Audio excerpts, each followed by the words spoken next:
The stranger's horse collapsed 3 feet from Emma Thornton's porch, and she knew immediately that both rider and animal were dying.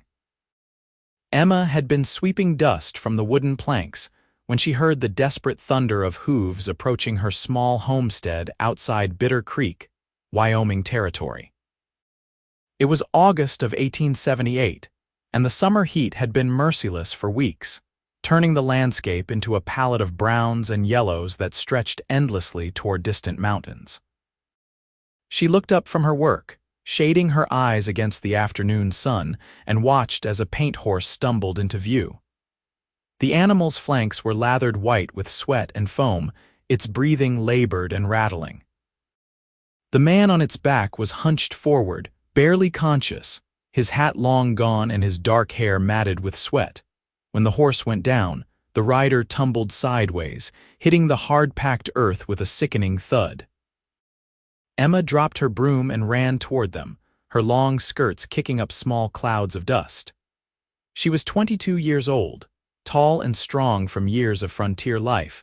With auburn hair she kept pinned back and green eyes that had seen more hardship than most women her age. Her husband had died 2 years prior in a mining accident, leaving her this 40 acres and a determination to survive that sometimes surprised even herself. The cowboy was unconscious when she reached him. Emma knelt beside him, pressing her fingers to his neck to find a pulse. It was there, but weak and thready. His shirt was soaked through with sweat, and when she touched his forehead, she jerked her hand back. He was burning with fever, his skin hot enough to make her worry he might already be too far gone. She looked at the horse, which had rolled onto its side, its great chest heaving. The animal's eyes were glazed with exhaustion and pain. Emma made a quick decision. The horse was closer to death than the man, and she could not save both. She ran to the barn and returned with her rifle, tears streaming down her face as she did what needed to be done. The single shot echoed across the empty prairie, sending a flock of crows into the sky. She hated this part of frontier life, the constant calculations of survival, but there was no room for sentiment when death came calling. With the horse's suffering ended, she turned her full attention to the man. He was lean and tall, probably in his mid-20s, with a strong jaw shadowed by several days of stubble. His clothes marked him as a working cowboy: worn denim pants, a faded blue shirt, scuffed leather boots with spurs still attached. Around his waist was a gun belt with a well-maintained Colt revolver, and holding up his pants was a silver belt buckle that caught the sunlight even through the dust. It was an extraordinary piece of craftsmanship, ornately decorated with what looked like genuine silver, etched with designs of running horses and mountains. Emma tried to rouse him, but he did not respond. She could not carry him alone. He was too heavy, probably close to 180 pounds of solid muscle.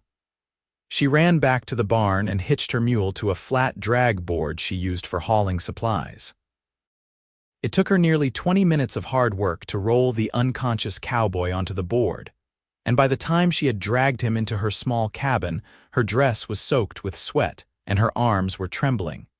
Inside, the cabin offered little relief from the heat, but at least it was shaded. Emma had built her home simply: one main room that served as kitchen, dining area, and sitting room with a small bedroom partitioned off by a curtain. She pulled the cowboy into the bedroom and with great effort hoisted him onto her bed. His fever was extraordinary, and she could see now that his lips were cracked and bleeding from dehydration. She fetched water from her well and began the careful work of trying to get fluids into him. Most of it dribbled down his chin, but some made it past his lips. She unbuttoned his shirt to help cool him down and found his chest was lean and muscular, marked with several old scars that spoke of a hard life. His breathing was rapid and shallow, and when she listened to his chest, she heard a crackling sound that made her stomach drop: pneumonia. Or something very much like it. Out here, it was a death sentence without proper medicine. Emma worked through the rest of the day and into the night, sponging him down with cool water, trying to force more fluids into him, and praying in a way she had not prayed since her husband died. The cowboy drifted in and out of consciousness, sometimes muttering words she could not understand, sometimes thrashing as if fighting invisible demons. During one of his more lucid moments, near midnight, his eyes opened briefly. They were a striking blue-gray, like storm clouds over the mountains. "Where?"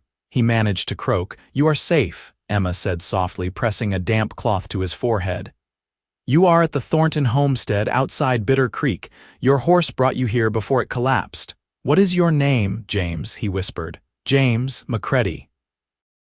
"Well, James McCready, you are very sick.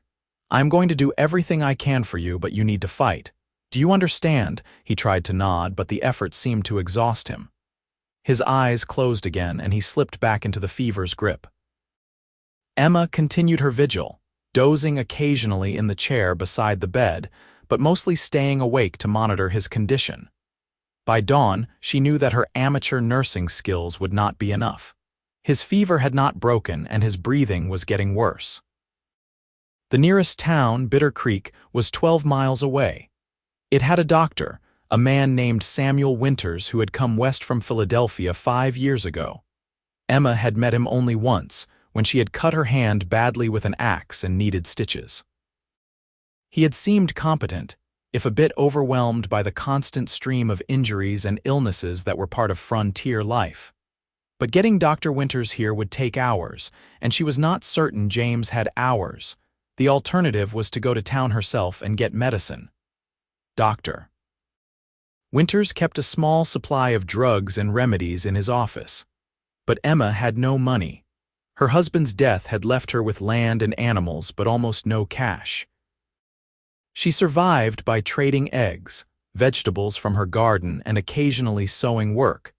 But she had perhaps $2 to her name, and she knew that medicine would cost far more than that. As the sun rose on what promised to be another scorching day, Emma sat beside James McCready and tried to think. She could not let him die. It went against everything in her nature. She had seen too much death already in her young life. Her parents had died of cholera when she was 15. Her younger brother had drowned in a river crossing. Her husband had been crushed in a mine collapse. She could not sit by and watch another person slip away when there might be something she could do. Her eyes fell on the silver buckle that still held up James's pants. It was beautiful, clearly the work of a master craftsman. Real silver was valuable, especially a piece that large and well-made. It might be worth enough to buy medicine, but she could not take it from him. That would be theft, and Emma Thornton was many things, but she was not a thief. Still, the thought lodged in her mind. What if she took it as a trade? She could leave a note explaining what she had done. If he lived, he would understand. If he died, well, he would have no use for it anyway. The logic was cold, but frontier life had taught her to be practical. She made her decision. Moving quickly before she could second-guess herself, Emma unbuckled the belt and slid the silver buckle free.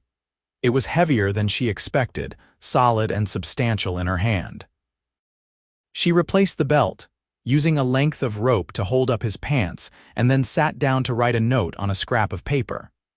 "Mr. McCready," she wrote in her careful schoolgirl script, "I have taken your silver buckle to trade for medicine to save your life. I am sorry for this necessity, but you are very ill and I have no other way to pay for the drugs you need.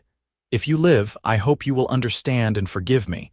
If you are angry, I accept that, but I could not let you die without trying everything possible. Emma Thornton." She left the note on the small table beside the bed, weighed down by a stone. Then she changed into her riding clothes, filled her canteen, and saddled her mare, a sturdy bay named Copper who had been her faithful companion for 3 years. Before leaving, she checked on James one more time. His fever still raged and his breathing was labored, but he was alive. She had to believe that would still be true when she returned. The ride to Bitter Creek took nearly 3 hours in the heat. Emma pushed Copper as hard as she dared, but the mare was not young and the August sun was brutal. They stopped twice to rest in what little shade they could find, and Emma rationed water carefully between herself and the horse. The landscape was beautiful in its harsh way. Endless rolling prairie punctuated by rocky outcroppings, and the occasional stand of cottonwood trees marking a creek bed.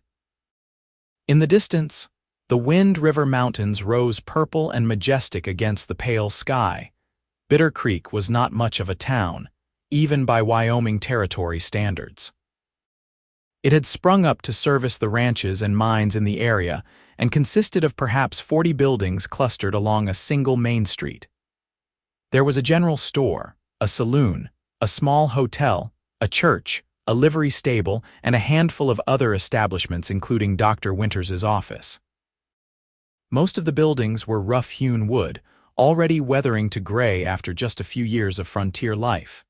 Emma rode directly to the doctor's office, tying Copper to the hitching rail outside.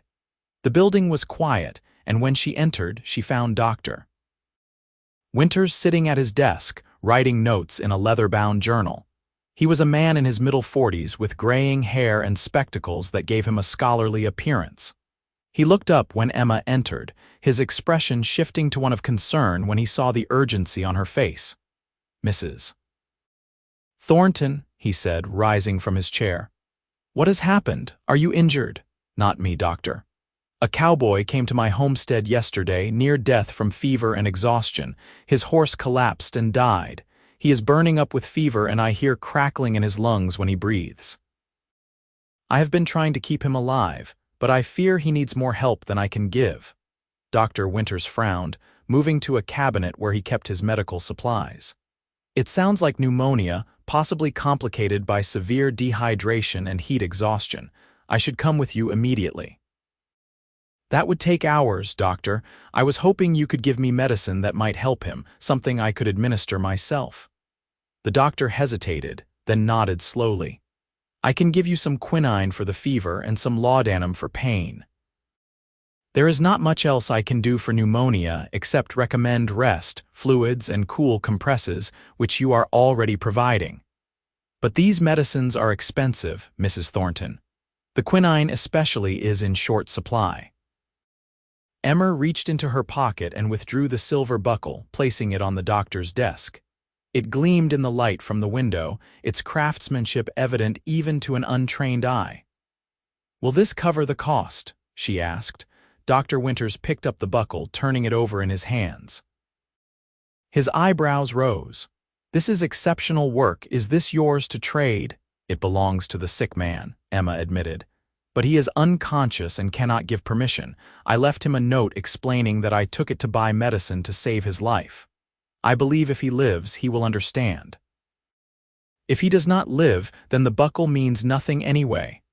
The doctor studied her for a long moment, then nodded. "Your logic is sound, if unorthodox.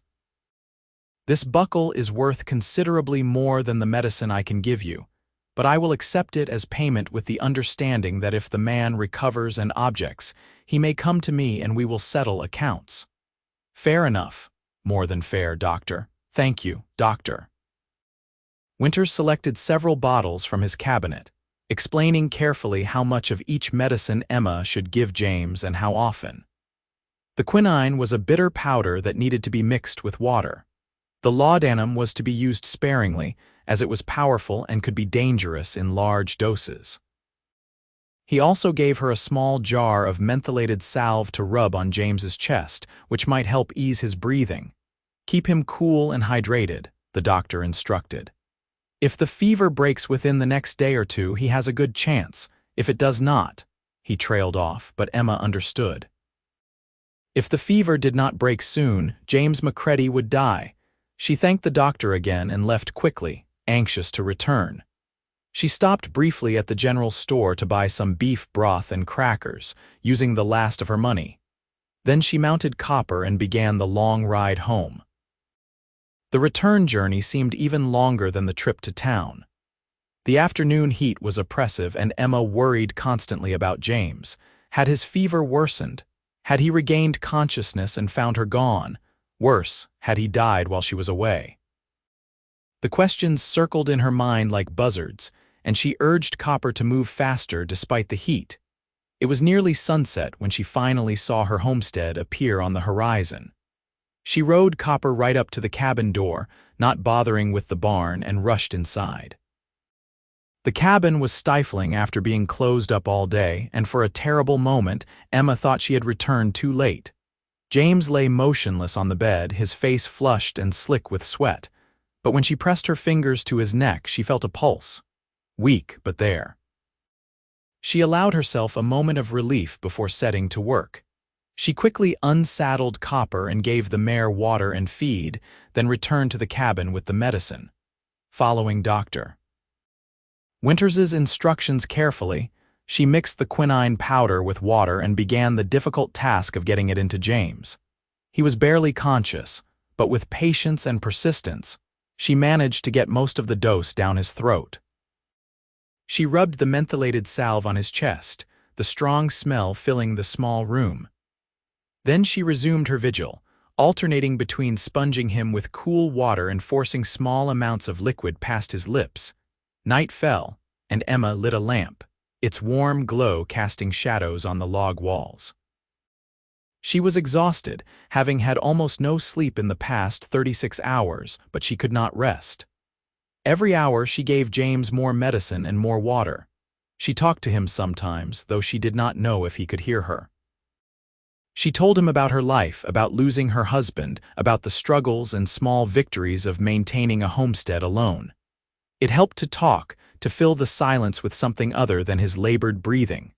Sometime after midnight, she dozed off in her chair, her head lolling forward. She jerked awake what felt like moments later to find gray dawn light filtering through the window. In a panic, she looked at James, afraid of what she might find. His eyes were open, looking at her with a clarity they had not held before. The flush on his face seemed less pronounced, and when she touched his forehead, she nearly wept with relief. His fever had broken. "You came back," he said, his voice rough but coherent. "Of course I came back," Emma replied, moving to sit on the edge of the bed. "How do you feel?" "Like I was trampled by a stampede," James admitted, managing a weak smile. "But alive, I remember. Bits and pieces. You have been taking care of me. You were very ill. You still are, though the worst seems to have passed. Your fever broke during the night." James tried to sit up, but Emma gently pushed him back down. "Not yet. You are still too weak. You need to rest and build your strength back. How long have I been here?" "This is the second day. Your horse brought you to my door 2 days ago, then collapsed." "I am sorry, but I had to put the animal down. It was suffering and beyond help."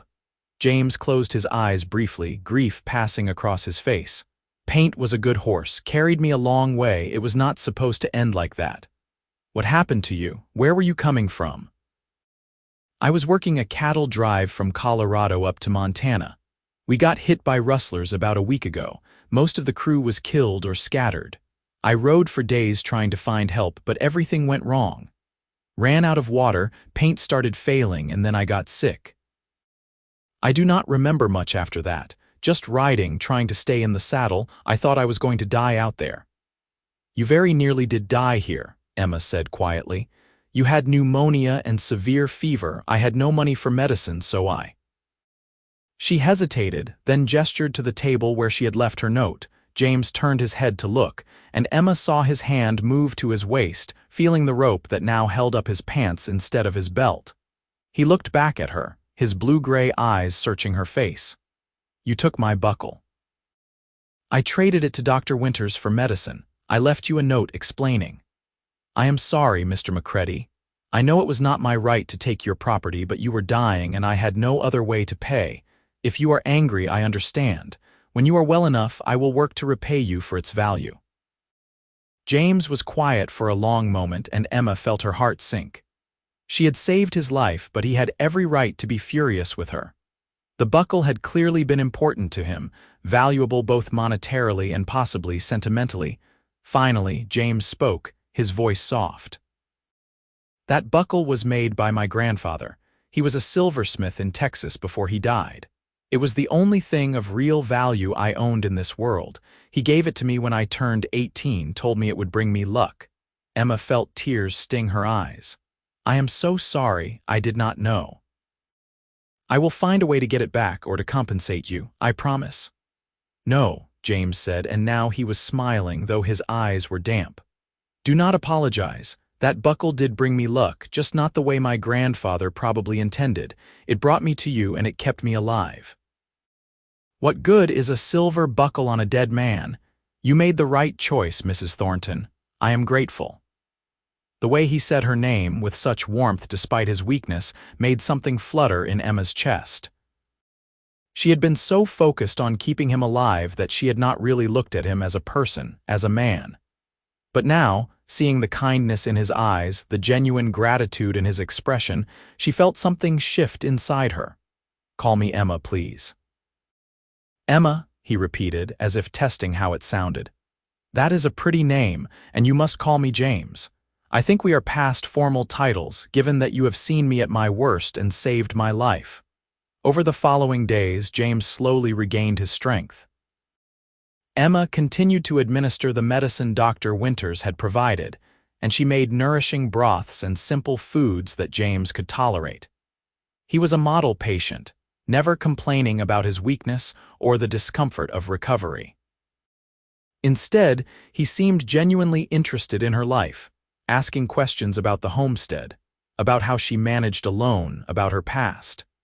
Emma found herself opening up to him in ways she had not with anyone since her husband died. She told him about her childhood in Missouri, about her family's decision to come west in search of better opportunities.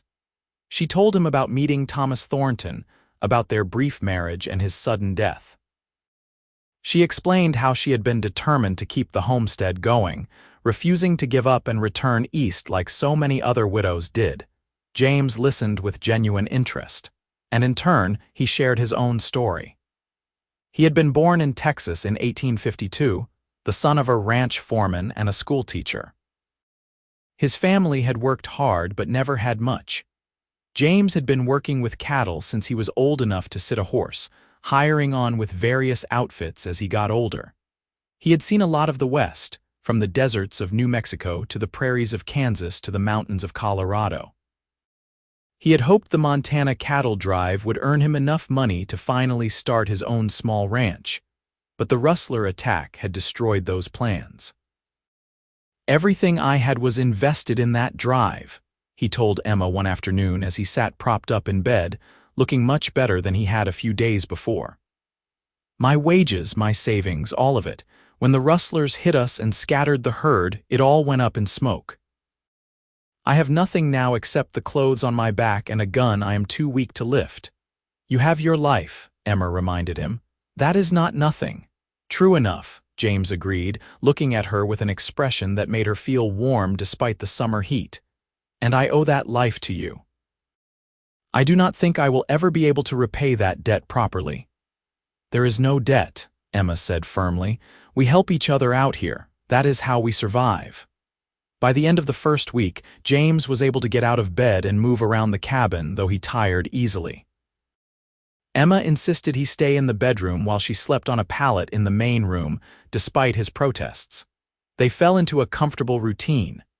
Emma would do her morning chores, tending to her chickens, her small garden and copper while James rested.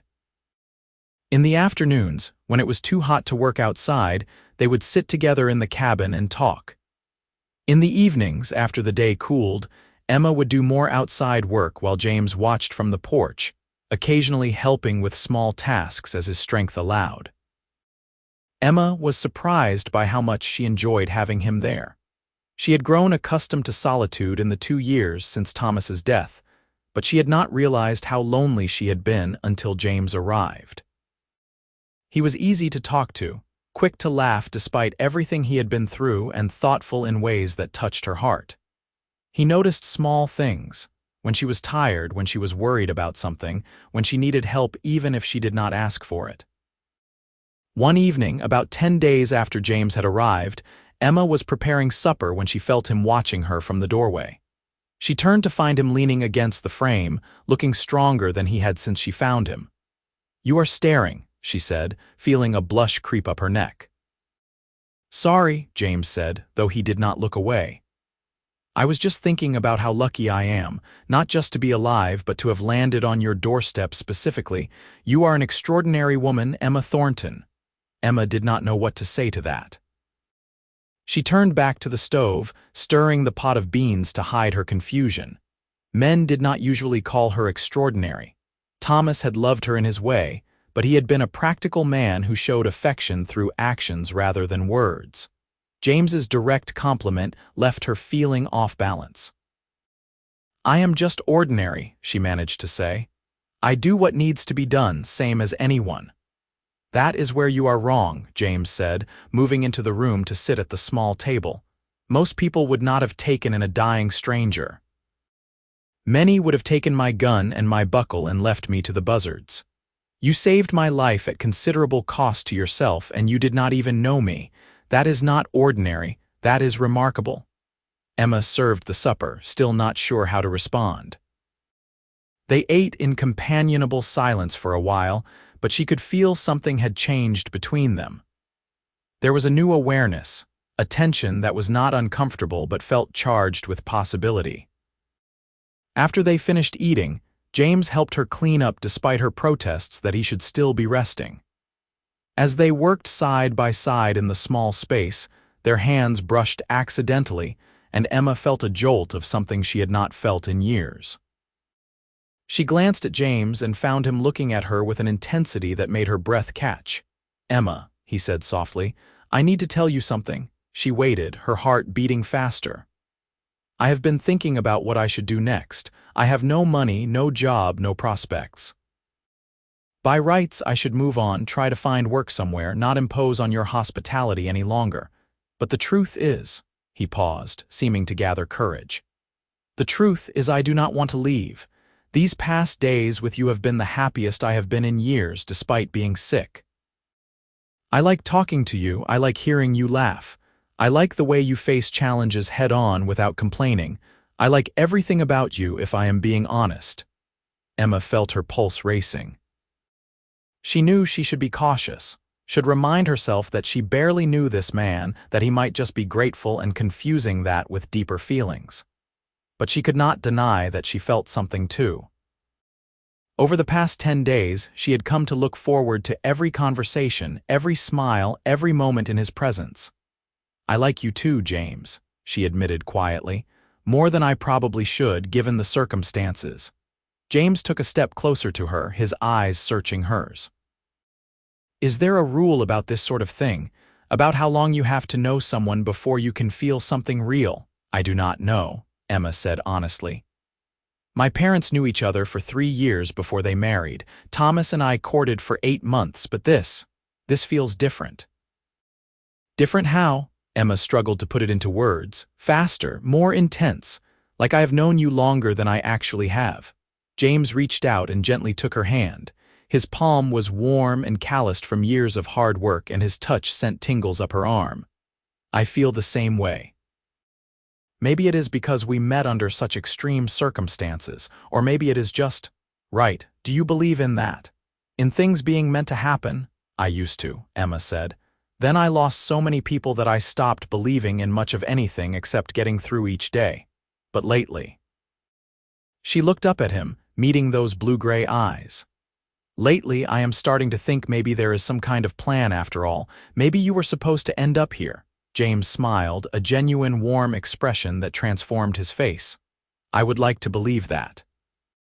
I would like to believe I rode through hell and nearly died for a reason, and that reason was finding you." They stood there in the small cabin, hands joined, the lamp flickering on the table, and Emma felt something she had not felt since before Thomas died. Hope. Not just the grim determination to survive another day, but real hope for the future, for happiness, for a life that might include more than just endless work and loneliness. "What do we do now?" she asked softly. "Now," James said, "I get fully better. And then, if you will let me, I would like to stay and help you with the homestead. I am good with my hands, good with animals, and I can work hard. You should not be doing all this alone. Let me help you. Let me stay, Emma, not as a charity case or someone paying off a debt, but as—" He paused, then finished simply, "as someone who wants to be with you." Emma felt tears prick her eyes, but they were good tears. I would like that very much. James lifted her hand and pressed a gentle kiss to her knuckles, a gesture so tender that it made her heart ache. Then it is settled. Over the next few weeks, James continued to recover, and true to his word, he began helping Emma with the work around the homestead. At first, she gave him only light tasks, feeding the chickens, weeding the garden, mending a fence rail. But as he grew stronger, he took on more and more responsibility. He repaired the roof of the barn where it had been leaking. He built a new chicken coop that was sturdier and more secure than the one Emma had been using. He worked with Copper, who had been getting stubborn in her old age, and somehow managed to gentle the mare back into better behavior.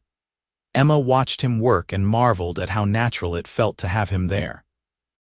They developed routines together, rising at dawn, working through the morning while it was still relatively cool, resting during the worst heat of the afternoon, and then working again in the evening. They took their meals together, and in the evenings, they would sit on the porch and watch the sun set over the prairie while talking about everything and nothing. The physical attraction between them grew stronger, though both were careful to maintain propriety. They were not married, after all, and Emma was acutely aware of how it would look to her neighbors if word got out that she was living alone with a man. But it was getting harder to ignore the way her body responded when James was near, the way her skin tingled when their hands touched, the way she found herself watching him when he worked, admiring the play of muscles under his shirt. One evening in early September, about 6 weeks after James had arrived, they were sitting on the porch when Emma finally voiced the concern that had been growing in her mind. "People are going to talk," she said quietly, "about you being here with me." James, who had been whittling a piece of wood with his knife, looked up. "I know, I have been thinking about that too." "I do not care what they say about me," Emma continued. "I have never cared much for gossip. But I do not want you to feel obligated to do something you do not want to do just because of appearances." James set down his knife and turned to face her fully. "Emma, I need to be very clear about something. I am not here out of obligation. I am not here because I am grateful you saved my life, though I am grateful. I am not here because I have nowhere else to go, though that is true. I am here because I am falling in love with you, and I think I have been since the moment I woke up and saw you sitting beside my bed." Emma's breath caught. They had been dancing around this for weeks, but neither had said the word love before. "I am falling in love with you too," she admitted, her voice barely above a whisper. "It scares me. I lost Thomas so suddenly. I am afraid of loving someone again and losing them." James reached out and took her hand. "I cannot promise I will live forever, none of us can, but I can promise that if you will have me, I will spend however many days I am given making you happy. I want to marry you, Emma. Not because of propriety or appearances, but because I want to spend my life with you. I want to build something real here with you. I want to wake up beside you every morning and fall asleep beside you every night. I want to be your partner in everything." Emma felt tears streaming down her face, but she was smiling. "I want that too. Yes, James. Yes, I will marry you." James let out a breath that sounded like relief and joy combined. He stood and pulled her to her feet, wrapping his arms around her in an embrace that felt like coming home. Emma buried her face against his chest, feeling his heart beating strong and steady beneath her cheek. When he tilted her chin up and kissed her, it was gentle and sweet and full of promise. They decided to marry as soon as possible. There was no point in a long engagement when they were already living together and both knew what they wanted. The following week, James rode into Bitter Creek to make arrangements with the circuit preacher who served the area. While he was there, he also stopped by Dr. Winters's office. The doctor was surprised to see him looking so healthy. "Mr. McCready, Mrs. Thornton's nursing must have been exceptional. You look like a different man from the one she described." "She saved my life," James said simply, "which is actually why I am here. She traded my silver buckle to you for medicine. I would like to buy it back." Dr. Winters looked uncomfortable. "I am afraid that is not possible, After you had been sick for several weeks and I had not heard anything, I assumed the worst. I sold the buckle to a merchant who was passing through town. He was heading east and was quite taken with the craftsmanship. I am sorry." James felt a pang of loss, but he tried not to show it. The buckle had been important to him, but Emma was more important. "I understand. Thank you for telling me. If it is any consolation, the merchant paid me quite well for it, more than the medicine cost. I have the difference here if you would like it." Dr. Winters counted out $15, which was more money than James had expected. He took it gratefully, already planning how to use it. The money would help him and Emma, but more importantly, it gave him an idea. Before leaving town, James stopped at the general store and spoke with the owner about ordering something special. It would take time to arrive, but he was willing to wait. Then he visited the small office that served as the Land Claims Bureau and filed paperwork to add his name to Emma's homestead claim. It was the beginning of making their partnership official in every way. When he returned to the homestead that evening, Emma was waiting for him on the porch. She had changed into her best dress, a simple blue cotton that brought out her green eyes, and had left her hair loose around her shoulders instead of pinning it back as she usually did. James caught his breath at the sight of her. "You look beautiful," he said, dismounting from Copper. Emma blushed. "I wanted to look nice when you told me about the wedding arrangements. The preacher will be here Sunday week," James reported. "He has 3 other stops to make in the area, but he promised he would come to us after the Sunday service in Bitter Creek. We can be married here at the homestead if that suits you." "That is perfect," Emma said. She hesitated, then added, "Did you see Dr. Winters?" James nodded and told her about the conversation, including the fact that the buckle had been sold and was gone.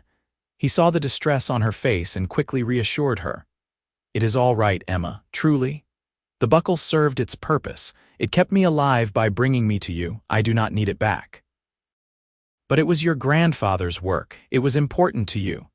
"You are more important," James said firmly. "Besides, Dr. Winters gave me the difference between what the buckle sold for and what the medicine cost. $15. I used some of it to file papers adding my name to your land claim, making this officially our homestead. The rest will help us get through the winter." Emma threw her arms around him, hugging him tightly. "You did not have to do that. I wanted to. This is my home now. You are my home." They spent the next week preparing for the wedding. It would be a simple affair with no guests beyond the preacher, but Emma wanted everything to be right. She cleaned the cabin from top to bottom, baked bread and a cake with precious sugar and flour, and even picked wildflowers to put in jars around the room.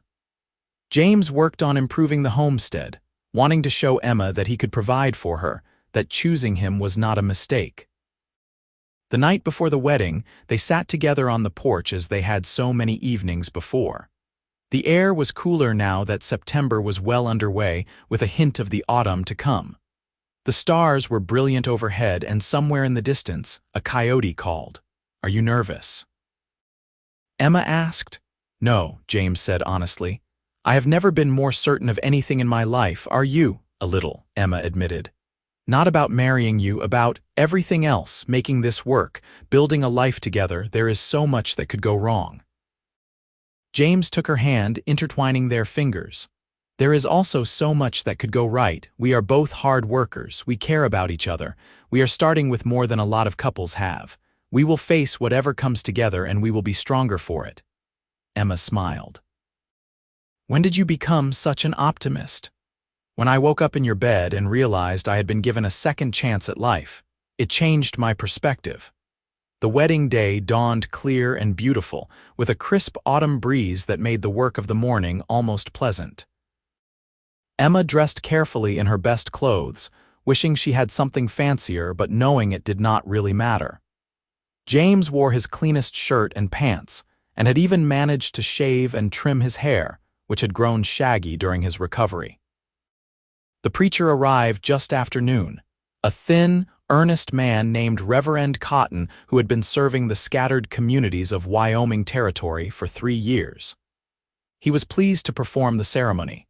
especially when he heard the story of how Emma and James had met. "The Lord works in mysterious ways," he said, beaming at them both. "Bringing two lonely souls together through adversity, it is a beautiful story." The ceremony itself was brief but meaningful. Standing in the main room of the cabin, with the door open to let in the autumn breeze, Emma and James exchanged vows. Emma promised to love, honor, and cherish James for as long as they both lived. James promised the same, his voice strong and sure. When Reverend Cotton pronounced them husband and wife, James kissed Emma with a tenderness that made her heart soar. After the ceremony, they shared the cake Emma had made and talked with Reverend Cotton about the challenges and joys of frontier life.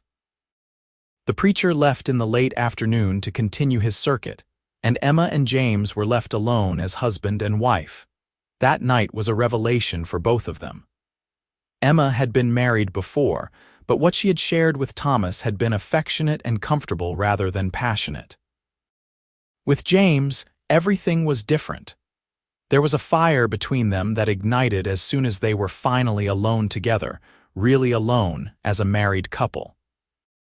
They came together with a hunger that had been building for weeks, learning each other's bodies, discovering what brought pleasure and what brought joy. Afterward, lying tangled together in the bed that had once been Emma's alone, she felt a contentment she had never known before. James held her close, his fingers tracing lazy patterns on her bare shoulder. "I love you," he murmured into her hair. "I love you too," Emma replied, turning to kiss him. "Thank you for staying. Thank you for choosing this life with me. There is nowhere else I would rather be." The months that followed were perhaps the happiest of Emma's life. She and James fell into a rhythm as partners in every sense of the word. They worked together to prepare the homestead for winter, putting up vegetables from the garden, repairing buildings, gathering firewood, and making sure their small collection of animals was sheltered and fed. James proved to be an excellent hunter, supplementing their stores with venison and wild turkey. Emma continued her sewing work, and James occasionally took jobs helping neighboring ranchers with cattle work, earning a bit of cash that helped them purchase supplies they could not make or grow themselves. Winter came to Wyoming territory with its usual harshness. Snow piled deep around the cabin, and temperatures dropped so low that water in the bucket froze solid overnight. But inside, Emma and James were warm. They spent the long winter evenings talking, reading aloud from Emma's small collection of books and making plans for the future. James wanted to expand their herd of animals, perhaps get a few head of cattle to start their own small ranch. Emma dreamed of expanding the cabin, adding a real bedroom and maybe even a sitting room. They also spent those winter nights learning each other in deeper ways, both physically and emotionally. Emma had never felt so connected to another person. James was attentive and caring, always noticing when she was tired or worried, always ready with a kind word or a helping hand. And the physical passion between them never dimmed. If anything, it grew stronger as they became more comfortable with each other. By February, Emma began to suspect she might be pregnant. Her monthly courses had stopped and she felt queasy in the mornings. She kept it to herself at first, not wanting to say anything until she was certain. But one morning, when the nausea was particularly bad, James found her outside the cabin being sick. "Emma, what is wrong?" he asked, immediately concerned. "Are you ill? Should I ride for the doctor?" Emma wiped her mouth and managed a weak smile. "I do not think the doctor can help with this particular condition." It took James a moment to understand, and then his eyes went wide. Are we? "I think so. I am not completely certain yet, but all the signs are there." James let out a whoop of joy and picked her up, spinning her around despite her protests that she was still feeling sick. When he set her down, he was grinning from ear to ear. "We are going to have a baby." Emma laughed at his enthusiasm, feeling her own excitement building despite the nausea. "Yes, we are, probably sometime in early autumn if I am calculating correctly." James's expression turned serious and tender. "Are you happy about this?" "Yes," Emma said without hesitation. I am happy. A little scared maybe, but mostly happy, are you? I am thrilled, James said, pulling her into a gentle embrace. I know it will be hard raising a child out here, but we will manage. We will give our baby a good life. The pregnancy progressed normally, though Emma suffered quite a bit from morning sickness in the early months. James was endlessly patient, taking over more of the heavy work and making sure she rested when she needed to. As spring came and the snow melted, revealing the prairie once more, Emma began to feel better. Her belly grew round with the child, and she felt the first fluttering movements in May, which made the whole thing seem suddenly very real. One afternoon in late May, a rider approached the homestead. Emma and James were both outside working in the garden when they heard the horse coming. James stood, shading his eyes against the sun, and Emma saw him tense. "Who is it?" she asked. "I do not know. Stay here." James walked to meet the rider, his hand resting casually on the gun he now wore regularly. The man who dismounted was middle-aged and well-dressed, wearing a suit that was dusty from travel but clearly expensive. He smiled broadly when he saw James. "I am looking for a Mrs. Emma Thornton, or possibly McCready if she is married. I was told she lives here." "She does," James said cautiously. "I am her husband, James McCready. What is this about?" The man reached into his saddlebag and withdrew a small package wrapped in brown paper.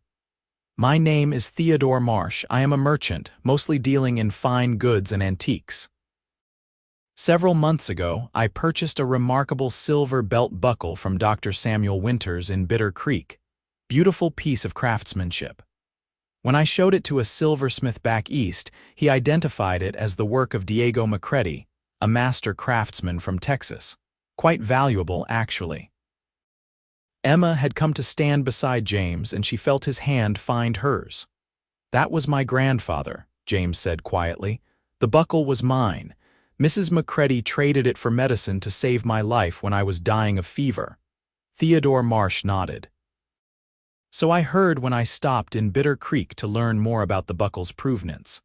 Dr. Winters told me the whole story. Quite romantic, actually. Young woman trades a dying cowboy's prized possession to save his life. He recovers and marries her. It is the kind of story people back east would pay good money to read about."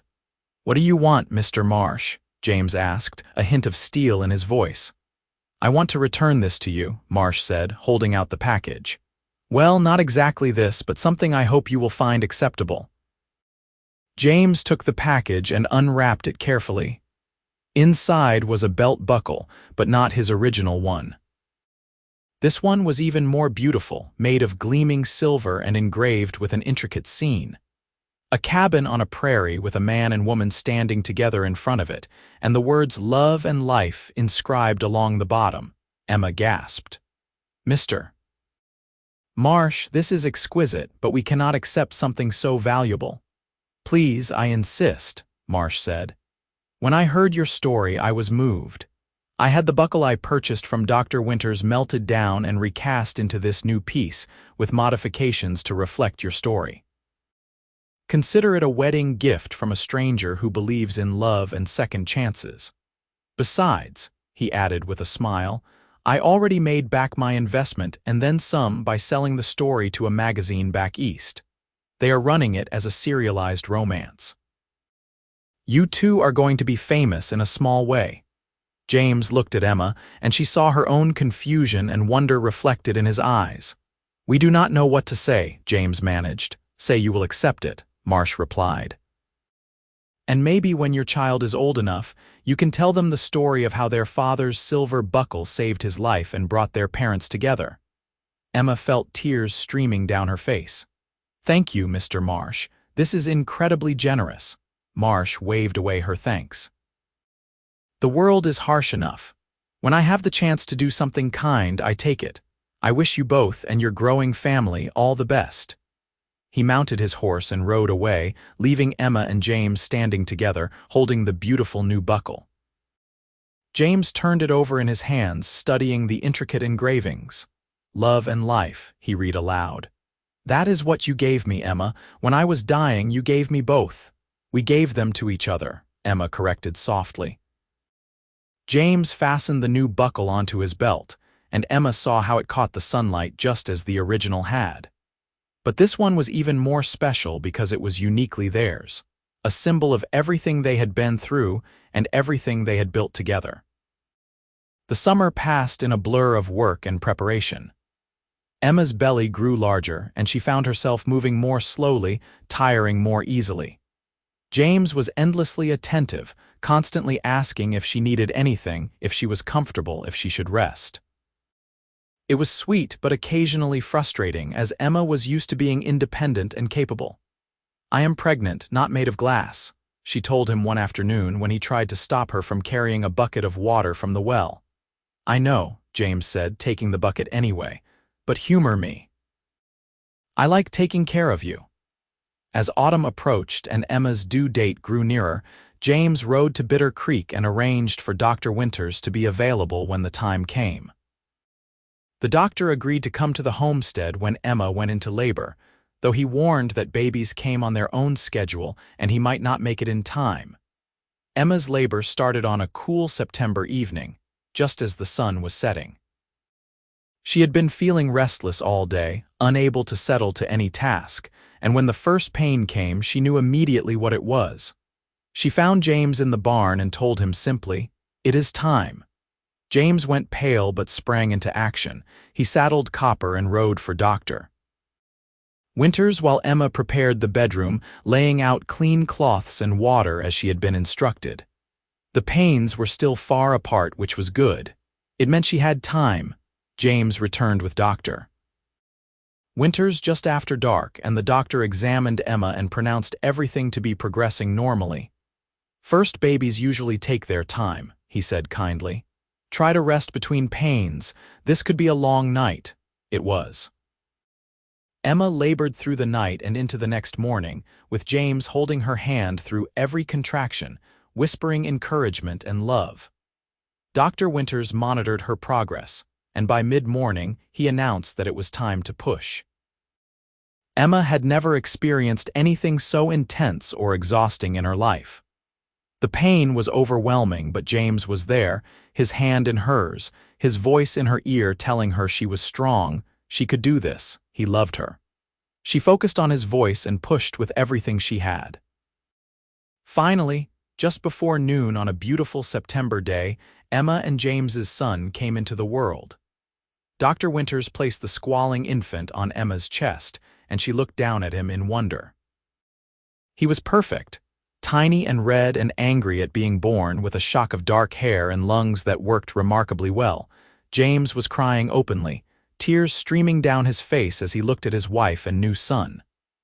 "Emma, he is beautiful, you are amazing, I love you so much."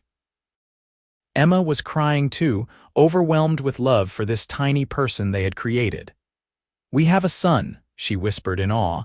They named him Thomas James McCready, after both their fathers. Thomas grew quickly, a healthy baby with his father's blue-gray eyes and his mother's temperament. James proved to be a devoted father, walking the floor with Thomas when he fussed, helping with diaper changes, and gazing at his son with such love that it made Emma's heart ache. The homestead continued to grow and prosper. With the money James earned from occasional cattle work and Emma's sewing, they were able to purchase a few head of cattle, the beginning of their own small herd. James also bought chickens and eventually a milk cow, making them increasingly self-sufficient. In the spring after Thomas was born, they began work on expanding the cabin, adding a real bedroom and a separate room for Thomas as he got older. Life was not always easy. There were hard winters, dry summers, and the constant challenges of frontier life.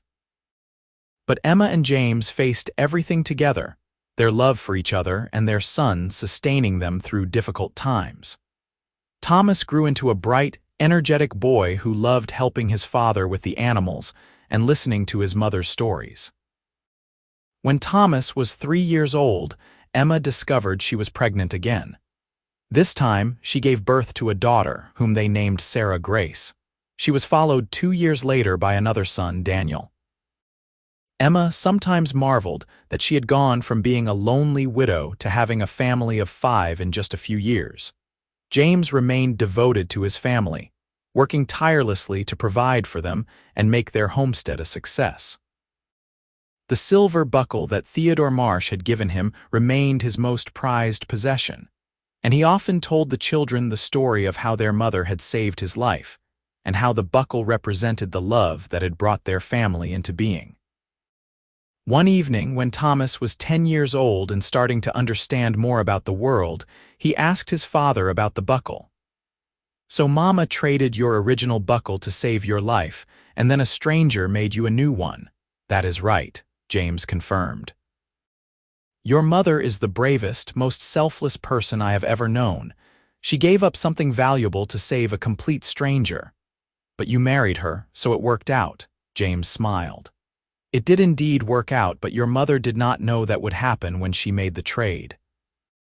She did it simply because it was the right thing to do, because she could not let someone die when she might be able to help.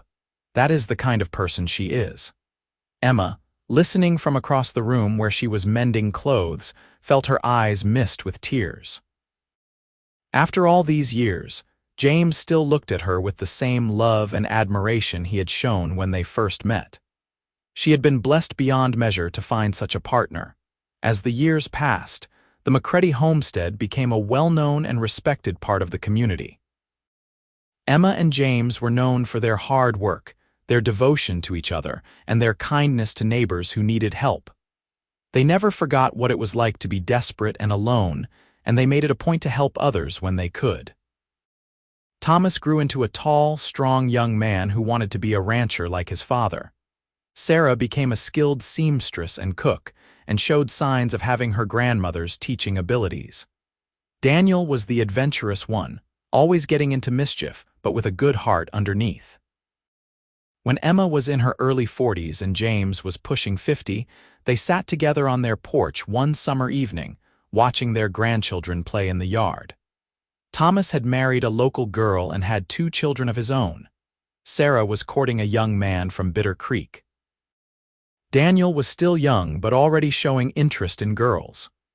"Can you believe all this came from a dying cowboy stumbling onto your property?" James asked, taking Emma's hand. Emma smiled, squeezing his fingers. "Sometimes I still cannot believe it. I think about that day you arrived, how close you came to dying, how different everything would be if I had not been home or if I had been too afraid to help. It is strange how one decision, one moment can change everything."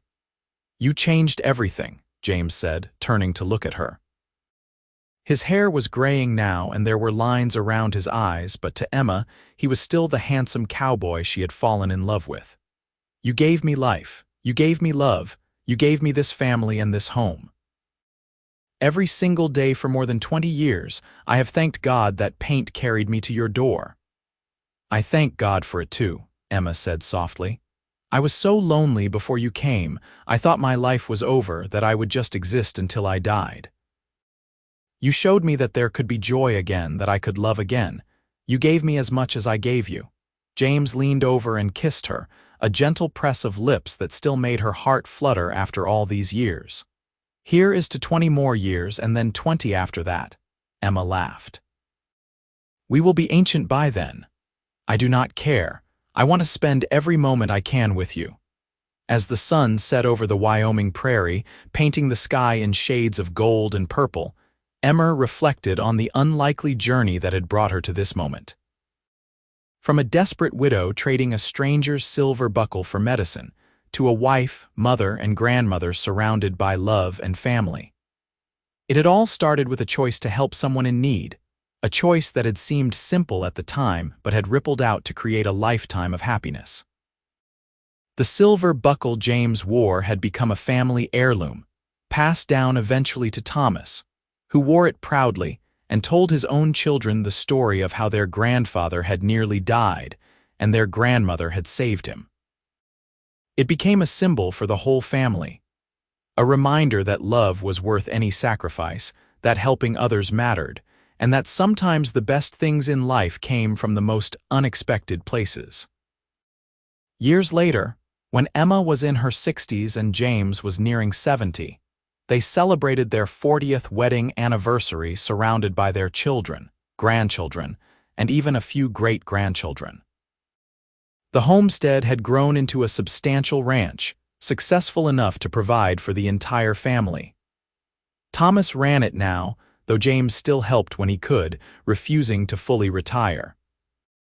During the celebration, Sarah asked her mother to tell the story once more, the story of how she and James had met.